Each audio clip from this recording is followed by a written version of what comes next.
Hello and welcome to today's video. As you can tell by the title and the thumbnail, today's video is a week of Wheel Picks My Page Count. This video was originally supposed to be both Danielle and I as we let a wheel decide how many pages we'd have to read for a day. However, Danielle got incredibly busy about halfway through the week that we were filming this, so she opted out of this video, which is absolutely fair. It's absolutely her right. Work, mental health, her personal life, all of that comes first. We absolutely appreciate that Danielle is willing to put her mental health before a hobby like this. So today's video is going to be me as I let a wheel pick my page count for a week. Now, that being said, there is a specific book that is tied to the number of pages that are spun. That does not necessarily mean that I did not get to read anything else throughout the week, thankfully, based on some of the spins I got. But it does mean that when I reach my page count for the day, I have to stop. It doesn't matter if I'm in a super interesting part. It doesn't matter if I'm in the middle of a scene. I need to stop when I hit those pages. So come along with me on this journey to figure out how many pages I have to read, what book or books I get through, and just how the books go. So without further ado, let's get spinning.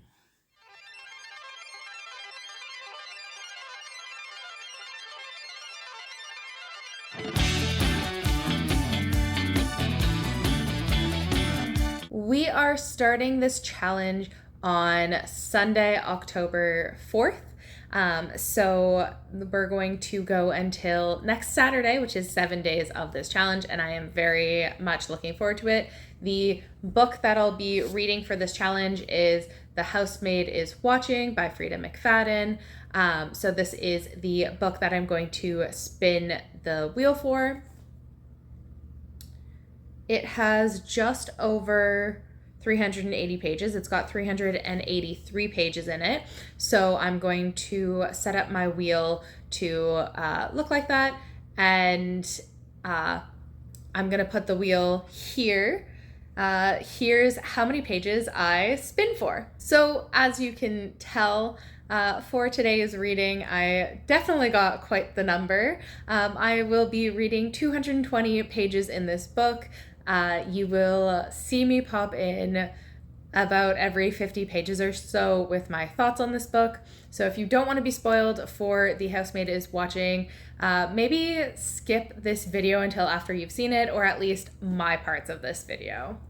For those of you who have already read this book or don't mind spoilers, I'll start with reading the back of the book, which is the synopsis, and that says, "My past is far, far behind us, and I'll do anything to keep it that way. I used to clean other people's houses. Now I have one of my own. The charming kitchen, the quiet cul-de-sac, the huge yard where my kids can play. My husband and I worked so hard for this life. When our new neighbor invites us to dinner, a maid opens the door. Looking at her white apron and neat hair is like looking in the mirror. I know exactly what it's like to be in her shoes, but her cold stare is giving me chills. That's not the only strange thing here. I'm sure I see a shadowy figure watching us. My husband leaves the house late at night, and one woman's words chill me to the bone. Be careful of your neighbors. I thought I'd left my darkest secrets behind, but could this quiet street be the most dangerous place of all? How far can one woman go to protect the life she so carefully built for herself? The Housemaid returns in this pulse-pounding roller coaster of a thriller from New York Times bestselling author Frida McFadden." I'm excited to read this. It's been on my TBR for way too long. I need to finish this so that I can get the book back to Brandon's mom. So let's get started. I am on page 48, just starting chapter 8 so far. I am super happy to be back in this world. I'm flying through it. As my first check-in, there's not much I want to say. Millie is in her 30s now. Her and Enzo have 2 children, and they seem adorable. Nico seems like a super energetic 9-year-old, and Ada is a sweet 11-year-old. I'm looking forward to reading more about them. If you heard that, that was Yzma just whining a little bit. Millie and Enzo are currently at the neighbors for dinner. I do have to say, Jonathan seems like a little bit of a pushover so far, and Suzette is awful. It does seem like a lot in this series, the female in a relationship is going to be a not so nice person. As Frida McFadden does some amazing twists, I'm looking forward to seeing whether I will continue to very strongly dislike Suzette.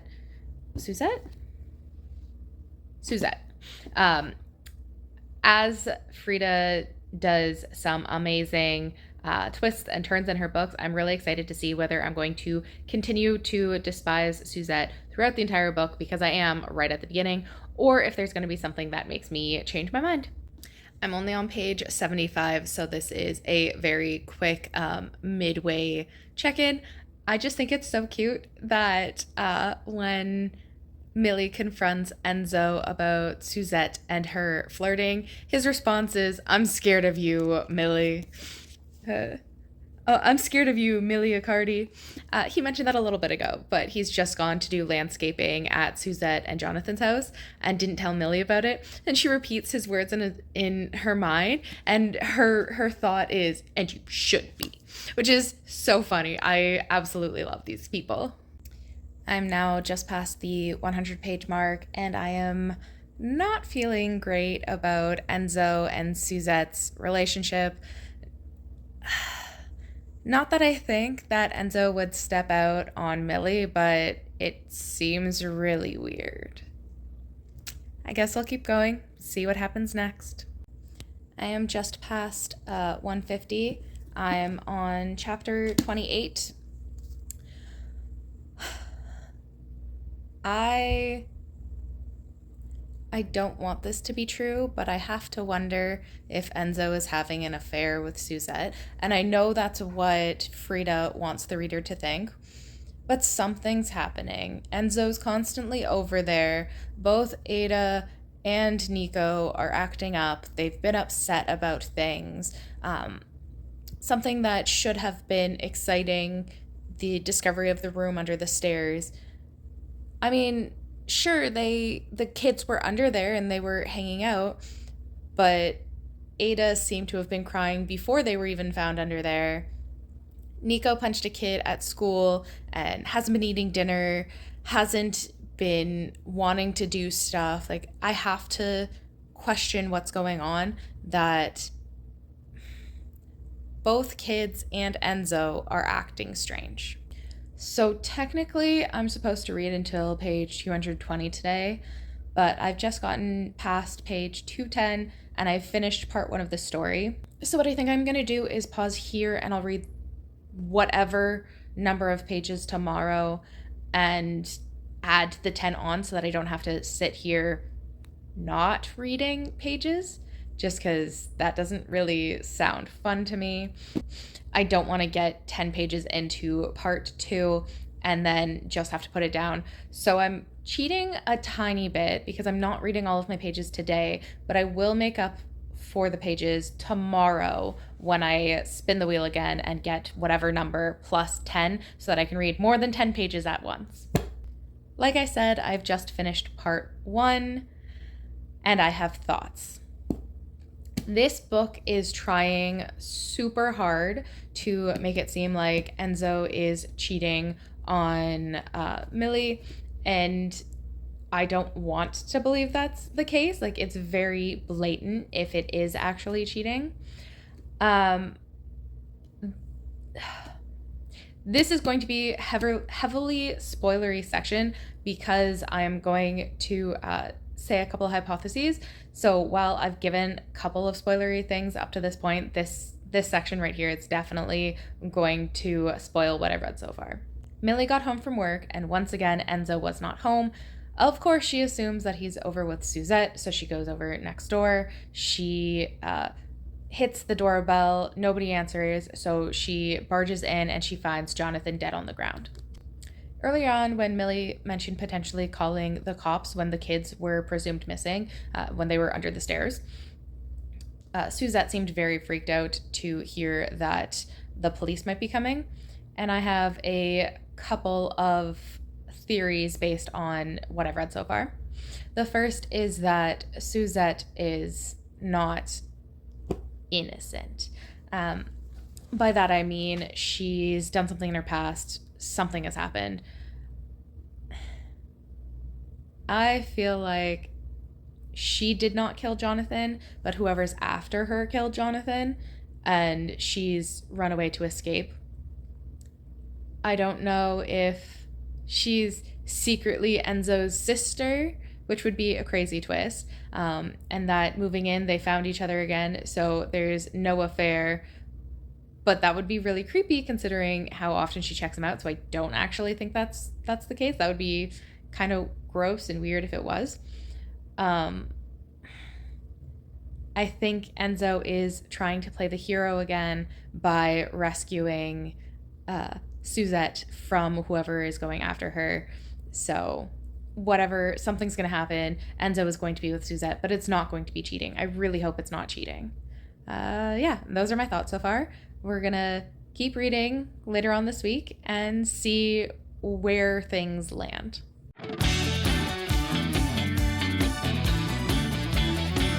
I am back from work for the day. Before I went to the office, I spun the wheel, which you're going to be seeing right here, and it gave me 20 pages, which is not great considering the fact that I've just gotten to like the climax of the book and really want to keep reading. So I guess I'm going to finish the 10 pages from yesterday and then read 20 more and then put the book down. Let's see how it goes. I don't want to stop. I've read my 30 pages for the day. It doesn't look like Enzo is cheating, which is a good thing. I don't like the way that he is treating Millie and lying to her. Like, there's literally no reason for him to be lying to Millie about the things that he's been doing. Yeah, he was in the neighbor's backyard at 10 p.m. You don't have to lie about it being a rose bush. Just say, oh, I was protecting the maid. Like, that's something that she would understand more. Yes, the maid stole from Millie, but that's besides the point. You could have just said, yeah, I was gone in the middle of the night because I was helping someone that needed help. Again, she would have understood. For someone you've been with for over a decade, there's no reason to treat your partner this way. And I don't want to stop. I don't want to stop at all. I was wrong about one thing so far, at least. Enzo and Suzette were not together. A minor theory I had that I didn't mention, but I swear I had, was that Nico was sneaking out not to play with the neighbor kid, but to do something more nefarious or something.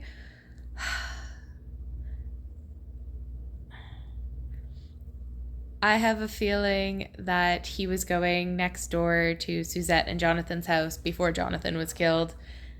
And I don't know if Jonathan was doing something to Nico, if... I don't even want to say it.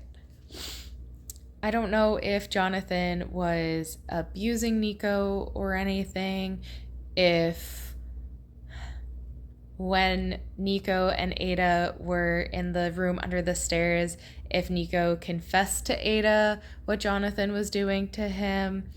I don't know. I really hope that nothing bad was happening to Nico. I don't know if Enzo ended up killing Jonathan because he found out what he was doing to Nico and he's trying to protect his son. I don't know if Ada was trying to protect her brother. I don't know if Nico did it himself, but I really hope that Nico is okay. I know he's a fictional character, but I don't want anybody to be abused, especially not children. It would explain a little bit more why Nico has been acting so strange, but I really don't want it to be true. I guess you'll see me next tomorrow because I'm not allowed to read any more of this book today. Yay.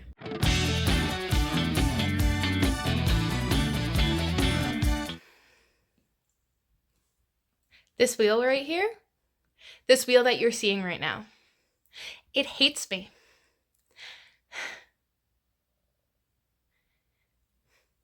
I got 20 pages again.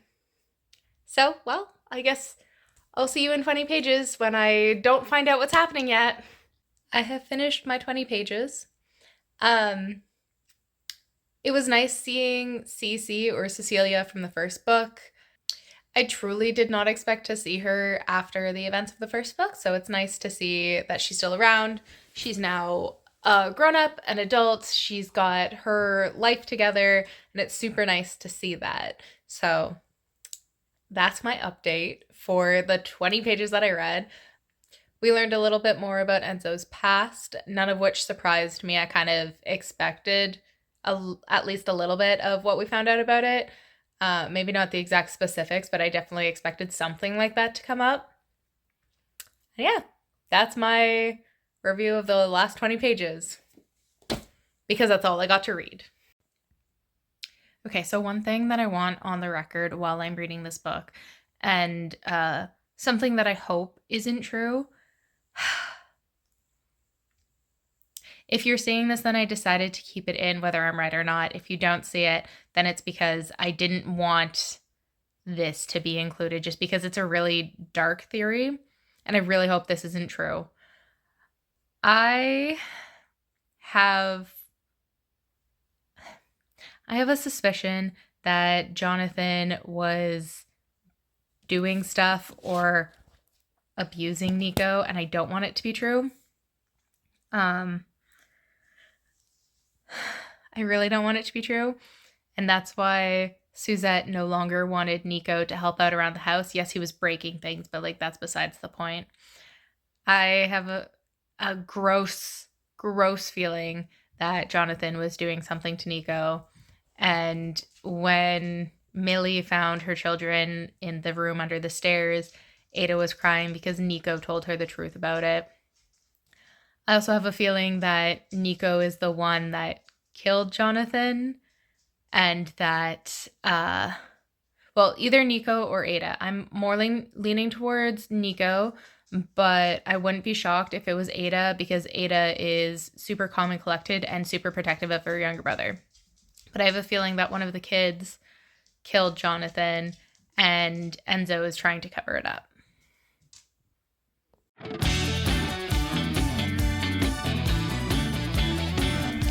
Hello. It is now Wednesday. As you can see, here are the pages that I spun for today. I've gotten home from work, so I'm currently taking Yzma for a walk. She's enjoying it. The weather is glorious. When I get home, I will get to sit down and read those pages. And when I tell you I'm excited to keep reading, I'm excited to keep reading. I don't really have an update, except I got 90 pages today, which is better than 20. I'm not going to finish the book, but I get through a lot more than I did the last couple of days. So I'm excited about that, and I will see you once I have an update. I have just gotten to part 3, and I kind of guessed who the killer was. I really hope I'm wrong with why, but I guessed the killer.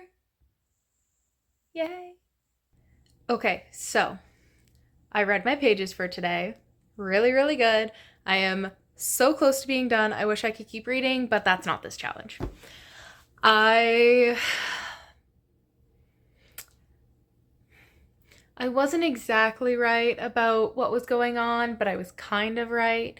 I understand why the killer did it. I'm hoping that what we're told in the last 90 pages that I read, or whatever since I last talked to you, I'm hoping that the story Nico told was as far as things went, because I really hope it didn't go further than that. Still creepy what happened, but I really hope that was it. What Jonathan told Ada, that I didn't see coming. I didn't expect that part. So there's that. But I can't wait until tomorrow when I hopefully get to finish this. And after I turn this off, I'm going to figure out what my next read is going to be for this challenge. Happy Thursday! Like I said yesterday, I'm almost done this book. I'm super close to the end. So when I set up the wheel for today, I made sure to have a second book in mind. So the wheel that you're seeing spin right here, I actually created those page numbers with the 2 books in mind. So luckily I did that because, as you can see, I spun more pages than are left in this book. I spun more pages than are left in this book. So thankfully, I'm going to finish this book today, The Housemaid is Watching by Frida McFadden, and I'm going to start Caraval by Stephanie Gerber. I'll check in with you once this book is done. I have read the last 30 page of The Housemaid is Watching. In previous clips, you've seen that I did guess a lot of the things. I will admit, the person that slit Jonathan's throat, I had as a passing thought. I mean, most of what the outcome was, I did guess, so I'm going to count that as a win. I will agree that the very final, like the epilogue, I didn't fully see coming, which is super fun. So Frida does an amazing twist. I love it so much. I have just finished it, so I definitely have thoughts, but I really do like this. It did take a really dark and twisted path that I didn't want it to, but still an amazing read. I'm sitting at like a 4.75 because it was such a good book. It's a good thing that it creeped me out. It's super good thing that it creeped me out, but it really creeped me out. The way that it was executed was beautiful. I absolutely loved it. But I owe 90 pages today, and I could only read 30 in this one. So I owe 60 in this one. So I'm gonna read 60 pages in this, and then you will see me again. I have read my 60 pages for this book. Technically I cheated slightly because I read 7 extra pages to not end in the middle of a chapter. I'm really sorry, but I couldn't do it. I couldn't just stop in the middle. It's like the middle of a paragraph at the end of page 60 as well. So I was like, well, if I'm gonna continue on, then I've got to continue on. So I finished the chapter. Sorry if that's cheating. I already have thoughts for sure. This book is about a woman.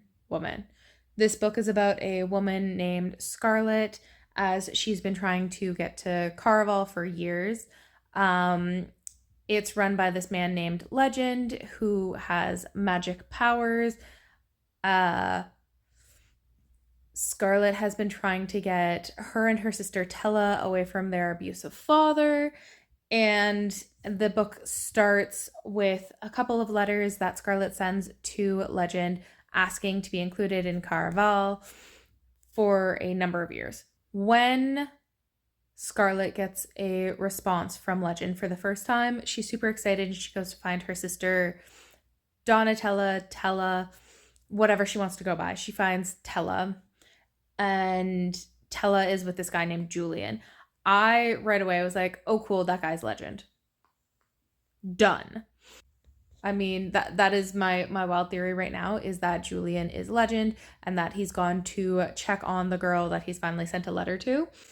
We learn a story that is supposedly Legend's past, about who he was before he became Legend, though he isn't actually named, which kind of leads me towards thinking that is Julian.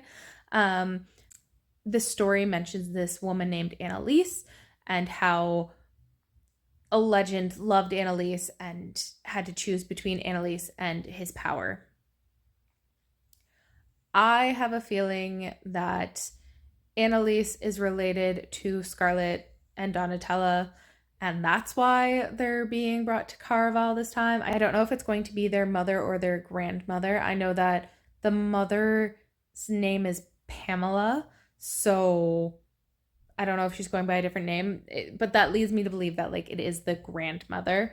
I don't know if we've been given the grandmother's name yet, but I do think that she is Annalise.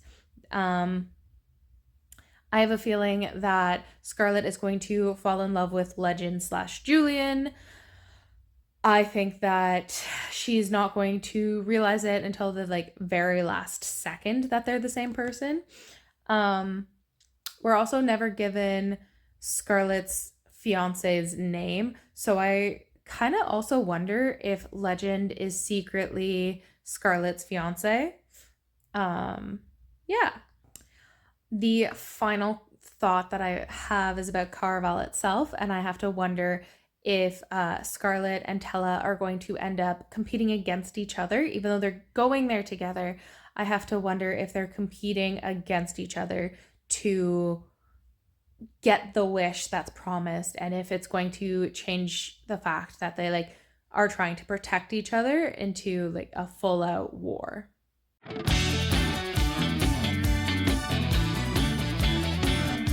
Hello, it is now Friday. It's later in the day than it's been for most of these clips just because I had a very busy day.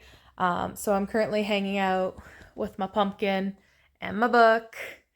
And here are the pages that I spun for the day.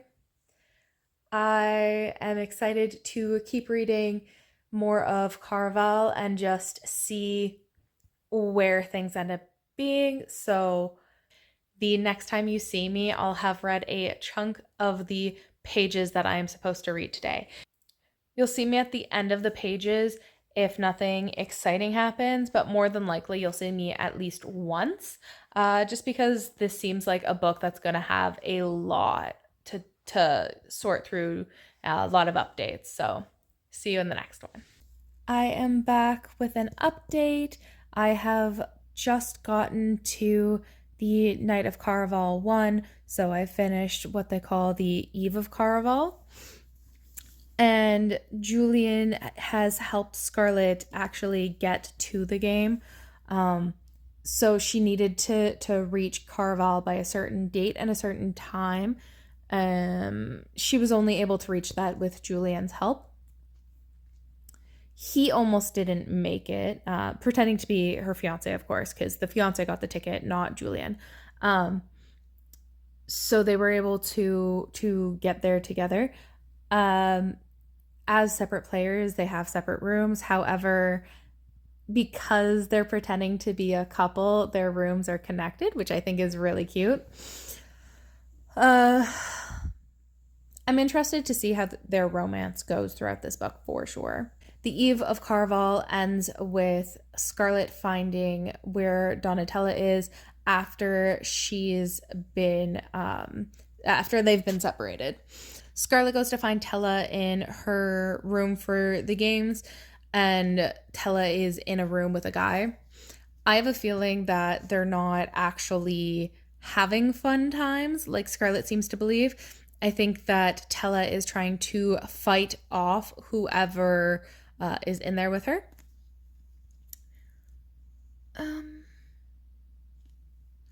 I think that Tella is going to play a larger role in the games than Scarlet believes, and that I no longer believe they're going to be competing against each other. I think that Scarlet is going to have to find her sister, and that's going to be her challenge for the games. We have met another brother-sister duo. I wonder if that's what it's going to be. Your sibling is going to go missing, and your goal in Caraval is to find your missing sibling. So I'm going to put the book down. I will see you again when I have my next update. I have finished my pages for the day. I stopped at night 2 of Caraval. So I read the one night of Caraval, and it's pretty much the amount of pages that I was supposed to read today. slightly less, but I'll make that up tomorrow for sure. So I didn't want to start night 2 just because I wanted to talk to you at the end of night 1, and felt if I had talked to you right now and then again in like 4 pages, it wouldn't make sense. I mean, it would, but I wouldn't have another update. So I have paused at the end of night 1 to talk to you about my thoughts.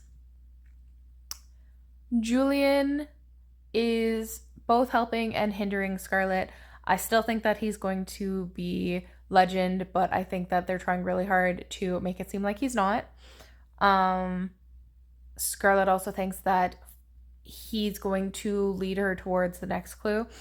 Basically, I was right that Tella got abducted, though I was slightly wrong because it's not each competitor looking for their sibling. It's specifically all the competitors are looking for Tella. So that was interesting. That was a cute little twist to what I anticipated. It's a dark book. I will definitely say that. It's a dark book. It's a fun book. I'm flying through this. I can't wait to read more, and I'm very sad that I can't read more. Night 1 really introduces you to the world. Caraval is held overnights and they sleep during the day. You have to be locked up because it's not safe to be out during the day, which I find very interesting. Scarlet has found a tunnel system underneath one of the places they go in the night that has screaming underneath the places. So that's creepy. I don't think Tella is going to be down there, but I wonder if she's going to be treated as well as she should be, just like because she is technically a captive. I don't necessarily think that Legend will mess with her, since the whole point of the game is to rescue Tella, to find her, but it's interesting to see where things go from there. I am very much so looking forward to continuing on with this book. So you will see me tomorrow when I have a chance to read even more.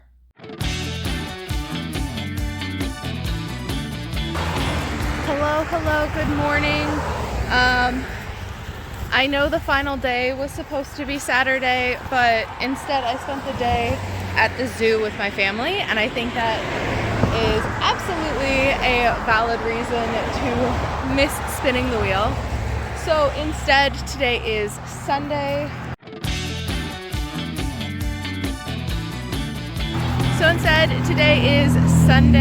October 12th, and I am currently taking Yzma for a hike because she was too excited to go to the dog park this morning. So we are hiking a nearby trail. Here's the pages that I've spun for today. You will see me talk all about them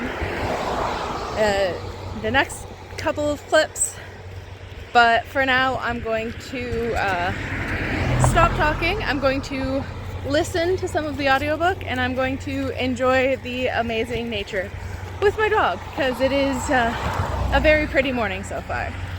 Hello, I am back from the hike with Yzma. As it is Thanksgiving Sunday, I'm getting ready to go to Brandon's family place, which is why you're seeing me in a washroom with wet hair. I showered because I got sweaty from the hike. So I'm getting ready. While we were on the hike, like I said, I was listening to more of Caraval. Absolutely loving it so far. I'm on page 206, start of chapter 20.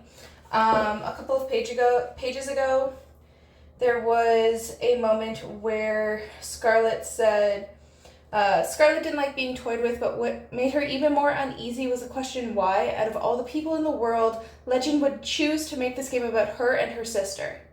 The day in the clock shop, Julian's comment made it seem as if it had been something to do with her appearance, but now Scarlet felt there was much more to it. I think it has to do with Adeline. I forgot to look that up before talking to you from a couple of days ago. Legend's lost love. I think wasn't Pamela the mother? I think it was the grandmother with the purple dress. So I think it's because of that. Ugh.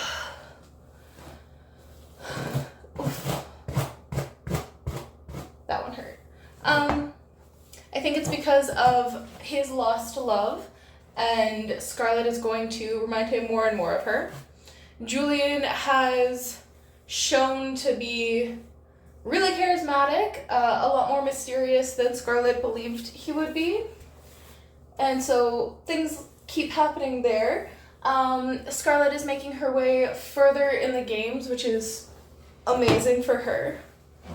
Okay, hold on. I'll be back as soon as my hair's in a ponytail. Okay, sorry. When my hair is wet, it takes a lot to get it up in a ponytail.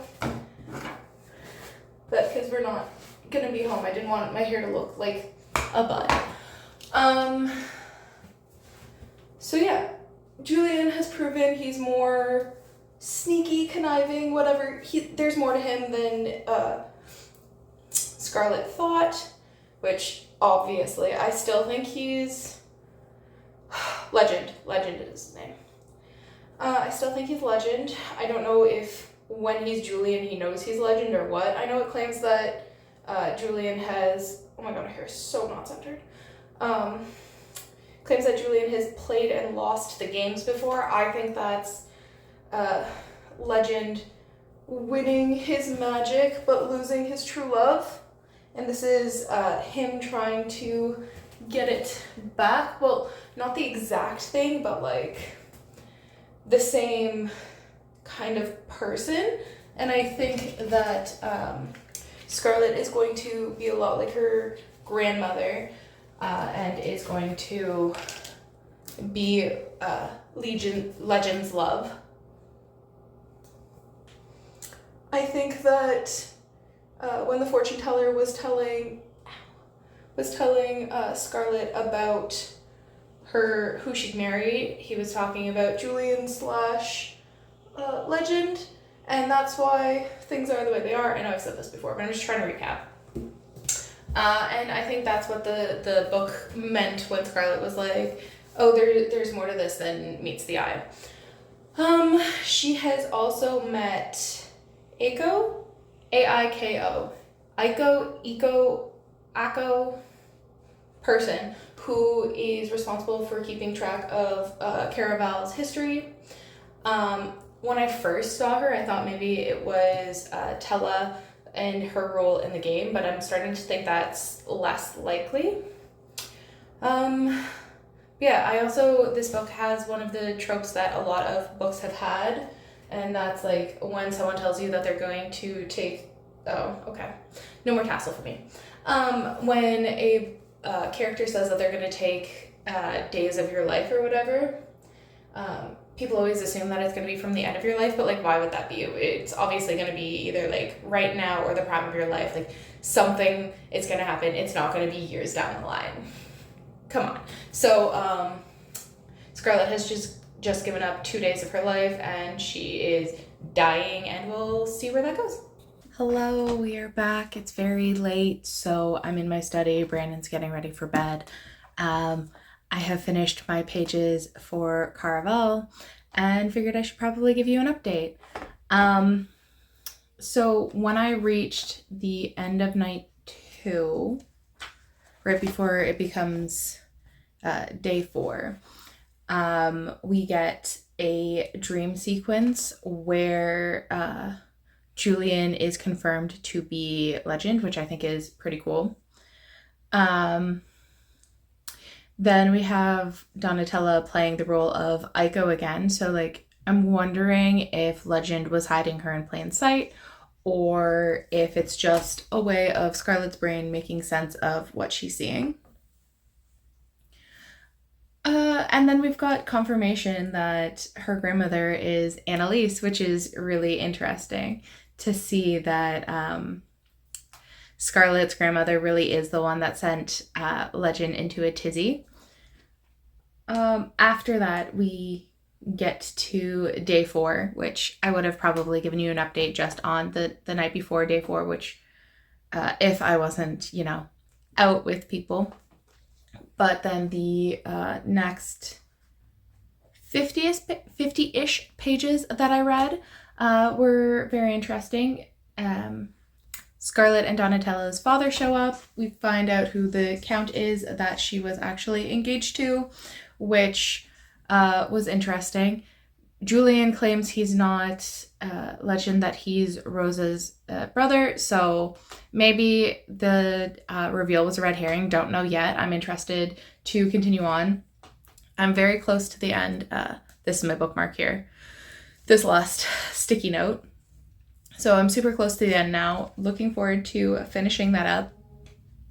I like that Scarlett has admitted she has feelings for Julian and that she is willing to give it all up. We've met her fiance, who's a little bit of a jerk. Her dad has shown up again, and he is a big jerk, big a-hole. Yeah, I could probably say a lot more of this, but I'm interested to see where things go. It seems like a lot of twists and turns that I assumed were true are actually red herrings, which was well done. And Ashley did warn me that you're gonna think you know what's going on, but you don't actually. So I am interested to see how right she is, or if I do end up learning more about this. So, or if I've seen more coming than she has. So yeah, I'm interested to see where it goes from here. I'm at the part where Scarlett admits that there's a leap of faith, an actual jump off a balcony that she might have to do. So yeah, I'm going to let you guys go here and hope you have a really great day. Thank you for coming along with me on this week of wheel picks. It was both frustrating and great to have a wheel tell me how many pages I have to read for certain books. Frustrating because I really wanted to continue, but great because then I had to pick the book up. I couldn't just be oh, I'm too busy, I have to do something else. I really enjoyed my time. I hope you enjoyed watching this. I did mention a lot throughout the book, Danielle and I. About partway through the week, she got way too busy to continue, so we decided this video was just going to be about me. So please ignore all of the Danielle and I talk that I do in this video. I really enjoyed myself. I hope you enjoyed yourself. And as always, I'll see you in the next one. Bye! Hello again. I bet you thought this video was over.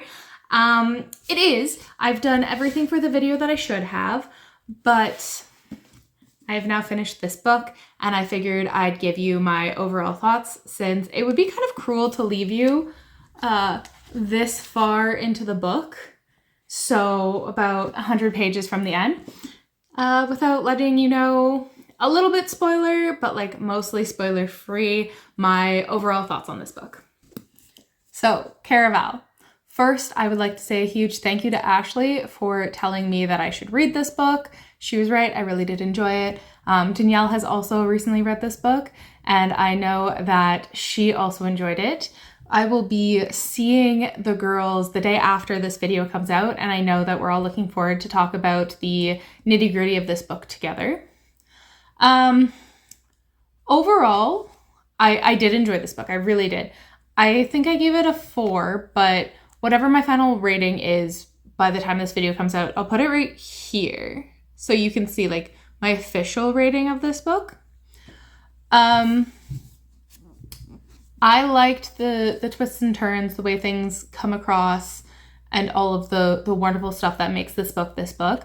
I will say though that the final twist is kind of splitting hairs. We do find out who Julian is, the final reveal. It is, I guess, a reveal, but it's so close to what this book hints at that I feel kind of cheated with the reveal. We do learn more about Della in the last 50 or so pages of this book, which I found was really cool.